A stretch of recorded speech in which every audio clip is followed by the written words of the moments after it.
Hello friends, कैसे हैं आप सभी लोग। आई होप आप सभी लोग बहुत बढ़िया होंगे। मैं स्टेशन मास्टर के आर सैनी के आर एजुकेशन पर आप सभी का स्वागत करता हूं। दोस्तों, रेलवे भर्ती एग्जाम की जो यहाँ पे डेट वगैरह जारी कर दी गई है। कई सारे फॉर्म भरे जा चुके हैं, कई सारे फॉर्म अभी भर रहे हैं और हर साल आपको रेलवे की भर्तियां देखने को मिलेगी। लेकिन दोस्तों, फॉर्म भरते टाइम कुछ ऐसी गलतियां अपन कर बैठते हैं ताकि उससे जो अपने को काफ़ी पछतावा पे होता है। और अब देखिए, मैं बार बार कई सारे वीडियोज़ में आपको बताता हूँ कि आपको कौन सी गलतियाँ नहीं करनी है। उसके बावजूद भी जाने अनजाने में कोई ना कोई गलतियाँ पे आप लोगों से हो रही है। तो कुछ कॉमन गलतियां जो कि आप कमेंट्स के माध्यम से काफ़ी सारे कमेंट्स आ रहे हैं, सर हमसे ये गलती हो गई, इसका क्या सोल्यूशन होगा।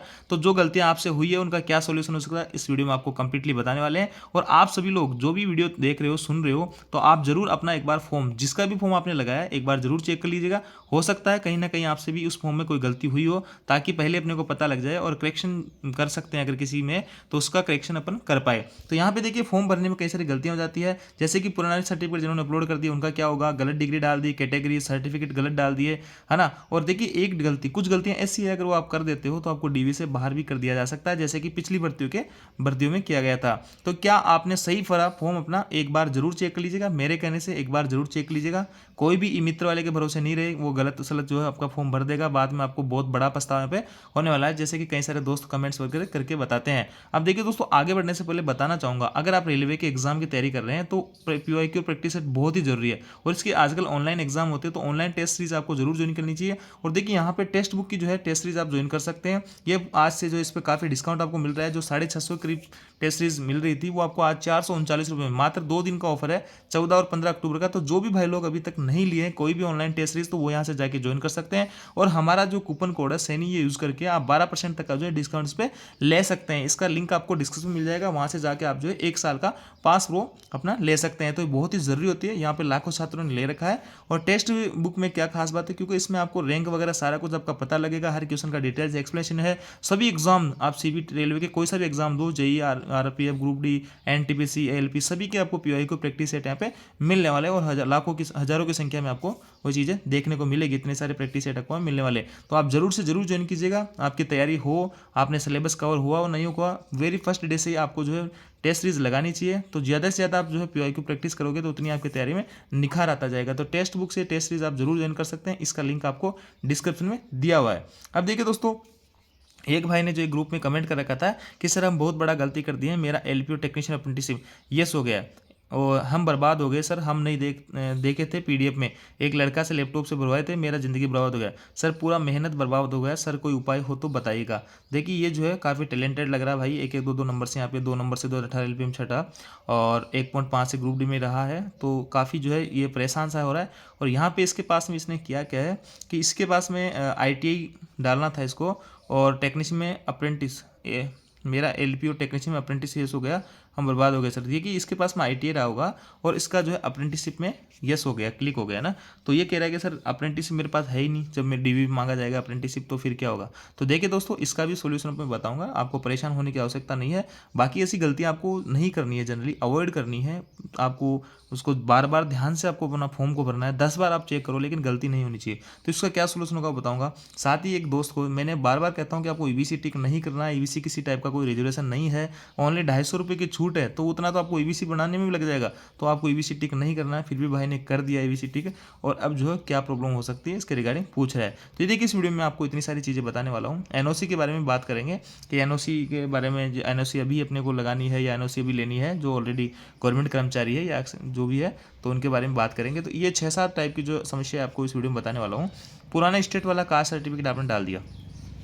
देखिए दोस्तों, अभी जो फॉर्म भर रहे हैं एनटीपीसी ग्रुप डी के, तो सॉरी टेक्नीशियन वगैरह के, और जितने फॉर्म भरे जा चुके हैं, तो उसमें कई सारे दोस्तों ने अपने जो है ओबीसी एनसीएल वाला फॉर्म वगैरह नहीं बना पाए, और कई सारे लोग बोल रहे थे सर हम रेलवे वाला फॉर्मेट में बनाना आवश्यक है क्या। देखिए, आपके पास में अगर सेंटर वाला है, इंग्लिश में बना हुआ है, और आपको तो रेलवे वाला बनवाने की आवश्यकता नहीं है, आप वो डाल सकते हैं, है ना। वैसे ओबीसी एनसीएल का 1 साल से ज़्यादा पुराना न्यूज़ होना चाहिए, जो फाइनेंशियल होता है उससे, और ईडब्ल्यूएस का भी जो है 1 साल से ज़्यादा पुराना नहीं होना चाहिए। एससी एसटी का जो एक बार बनता है, सेंट्रल आपके पास में है, कितना ही पुराना हो सारा कुछ चलेगा, कितना भी पुराना सर्टिफिकेट हो, वो उसमें कोई समस्या वाली बात नहीं है। और ओबीसी एनसीएल में जैसे कि किसी भाई के पास में पुराना है 1 साल से ज़्यादा, या ईडब्ल्यूएस का 1 साल से ज़्यादा है, और या फिर किसी के पास स्टेट वाला है और उन्होंने फॉर्म भर दिया, तो देखिए दोस्तों, अगर आप बनवा सकते हो, अगर जैसे कि एनटीपीसी और टेक्नीशियन में आपका मॉडिफिकेशन का विंडो ओपन होगा तो उसमें आप करेक्शन कर सकते हो ना, उसमें सारे कुछ डॉक्यूमेंट्स वगैरह आप जो है उसमें थोड़ा करेक्शन कर सकते हो जहाँ से आपसे गलती हुई है। और अगर आप नहीं बनवा पाते हो तो आपने अभी डाल दिया, कोई दिक्कत नहीं है, लेकिन जब आपका फाइनल सिलेक्शन हो जाता है तो डीवी के टाइम पे वो इंपॉर्टेंट चीज़ है, डीवी के टाइम पे आपको ये सब चीज़ें बनवाना पड़ेगा, ईडब्ल्यूएस ओबीसी एनसीएल का वो सारा कुछ है ना। अभी आपके पास जो भी सर्टिफिकेट था आपने डाल दिया, जो भी जितना भी पुराना था सेंटर वाला जो भी था तो आपने डाल दिया, अभी कोई समस्या नहीं है, आप अपने आराम से तैयारी कीजिएगा। और जब आपका यहाँ पे फाइनल मेरिट में आने के बाद में डीवी होगा तो उस टाइम आप जो यहाँ पे बनवा लीजिएगा सारा कुछ। और अगर कोई किसी टाइप की समस्या हो तो आप उसमें एफिडेविट वगैरह भी बनवा के दे सकते हो, आपसे मांगा जाएगा कि आपने पुराना वगैरह क्यों अपलोड किया, तो आप उसमें कह सकते हो कि बनवा नहीं पाया, जो भी है इशू। बाकी इसमें कोई इशू वाली इतनी बड़ी बात नहीं है, टेंशन वाली कोई बात नहीं है, किसी प्रकार का कोई नुकसान आपको नहीं होगा। अब ऊपर जो मैंने आपको कमेंट बताया था गलत डिग्री अपलोड हो गया, अप्रेंटिसशिप है नहीं, आईटीआई है, अप्रेंटिसशिप यस हो गया, तो देखिए इस केस में क्या होता है, अप्रेंटिसशिप वालों को यहाँ पे आपका एलपी के अंदर किसी भी टाइप का कोई रिजर्वेशन नहीं है कि भाई 30% सीटें अप्रेंटिस वगैरह की है या फिर जो है आईटीआई वालों के अलग है, तो आपकी मेरिट वगैरह एक ही रहती है। अभी आपने गलत डिग्री डाल दी, कोई दिक्कत नहीं है, आप अच्छे से तैयारी कीजिएगा और बाद में जब आपका डीवी होगा उस टाइम पे आपको सही डिग्री यहाँ पे दे देनी है।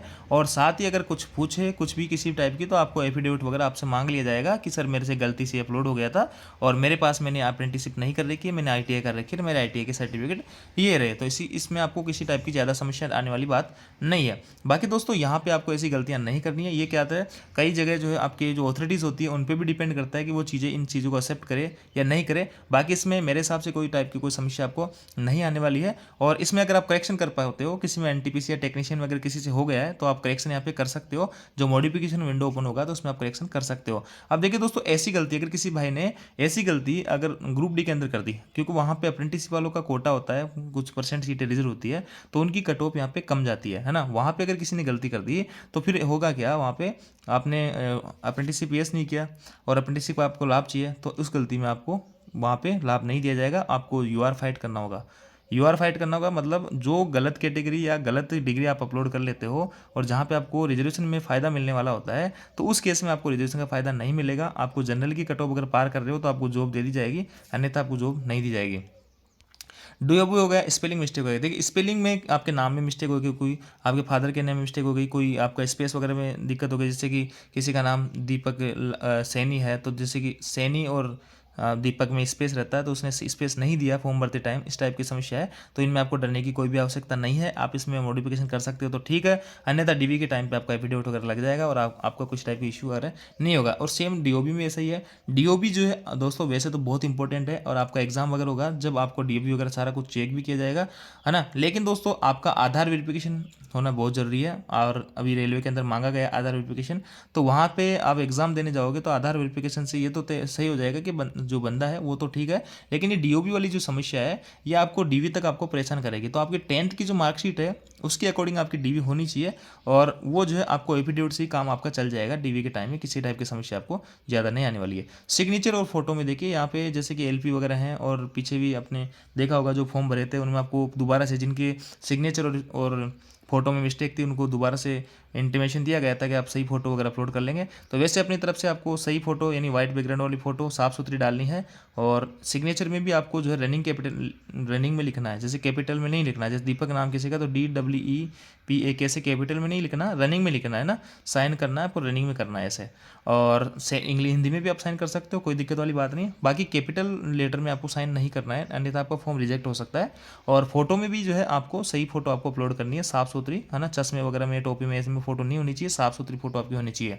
कैटेगरी अगर कोई गलत चुन लेता है तो उसका क्या सोल्यूशन है, देखिए दोस्तों, कोई एससी और एसटी वाला भाई है और उसने जो है यहाँ पे एससी वाले ने एसटी चुन ली, एसटी वाले ने एससी चुन ली, तो आप एग्जाम में डीवी के टाइम पे कहाँ से लाओगे, जब आप एसटी हो ही नहीं, एससी में हो तो आप एसटी की कैटेगरी जो सर्टिफिकेट है वो कहाँ से लाओगे। ऐसे में दोस्तों आपको करना क्या होगा, अगर आपने गलत कैटेगरी कोई भी आप चुन लेते हो तो आपको जो है फिर यूआर फाइट करना होगा, आपको कैटेगरी का लाभ यहाँ पे नहीं दिया जाएगा। मैं फिर से कह रहा हूँ ये सब चीज़ें आपके अथॉरिटीज़ पर डिपेंड करता है और नियम चेंज भी कर सकते हैं। अगर कोई गलत कैटेगरी चुनता है तो उसको बाहर भी कर सकते हैं। बाकी पिछले एग्जाम्स वगैरह में देखा गया था कि गलत कैटेगरी अगर कोई चुन रहा है तो उसको उसको यहाँ पे यूआर फाइट करना होगा, उसको उसकी कैटेगरी का लाभ नहीं दिया जाएगा, है ना। तो उसको यूआर फाइट करना होगा तभी वो कुछ काम बनेगा, अन्यथा उसको बाहर कर दिया जाएगा। यूआर से कट ऑफ से कम मार्क्स है उसके, भले ही वो अपनी कैटेगरी को पास कर रहे हैं। मान लिया एससी वाला बंदा है, उसने गलती से एसटी वगैरह टिक कर दिया, या एसटी की कैटेगरी को पास कर रहा है लेकिन जनरल की कैटेगरी को पार नहीं कर पा रहा है, तो उस केस में उसको यहाँ पे दिक्कत होने वाली है और उसको बाहर भी कर दिया जाएगा, क्योंकि उसने कैटेगरी यहाँ पे गलत डाली है, उसका लाभ उसको नहीं दिया जाएगा, है ना।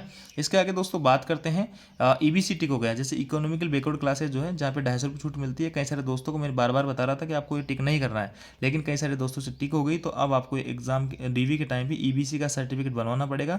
अगर नहीं वो बनवा पाते हो तो आपके साथ समस्या हो जाती है। पिछली बार जो है कई सारे छात्रों को इसके बारे में ही जो बाहर भी कर दिया गया था, लेकिन दोस्तों यहाँ पे आपसे मैं फिर से कह रहा हूँ, अथॉरिटीज़ के ऊपर डिपेंड करेगा कि आपको यहाँ पे एफिडेविट वगैरह लगवा के आपको एक्सेप्ट भी कर सकते हैं। बाकी ये जो है थोड़ी सी बड़ी प्रॉब्लम है ईबीसी वाली, इस पर आपको टिक नहीं करना चाहिए। और एनओसी के बारे में क्या करें, देखिए अभी जो भी रेगुलर सर्विंग एम्प्लॉय है, उनको अपने जो डिपार्टमेंट है उनको इंटीमेशन देना है कि हम इसे एग्जाम दे रहे हैं, और इसका रिसीव भी लेना, 2 कॉपी में बनाना है आपको, उसको रिसीव भी लेना है, उसको अपने पास रखना है, ताकि एग्जाम वगैरह में किसी टाइप की इशू नहीं हो। और जब आपका डीवी वगैरह होगा तब आपको एनओसी चाहिए होगी, है ना। अगर तब भी आप नहीं ला पाते हो तो फिर भी आपको टाइम दिया जाएगा एनओसी लाने का, तो उस दौरान जो है आपको एनओसी मिल जाएगी। अगर डिपार्टमेंट को पहले से आपने इंटीमेशन कर रखा है तो आपको एनओसी लेने में किसी टाइप की समस्या ज़्यादा नहीं आएगी। और सेम लेवल के लिए एनओसी नहीं मिलती है तो उसके लिए आपको फिर जो है सारा कुछ प्रोसीजर वगैरह है, बॉन्ड वगैरह अप्लाई करके जो भी प्रोसेस है उसको फॉलो करना पड़ेगा। तो ये थी दोस्तों जो आपसे मिस्टेक हुई है उनकी क्या सुधार हो सकते हैं। मैंने अपनी तरफ से आपको बेहतर बनाने की कोशिश की है। जानकारी आपको अच्छी लगी, वीडियो आपको अच्छी लगी लाइक कीजिए, दोस्तों के साथ में शेयर जरूर करें। Thank you.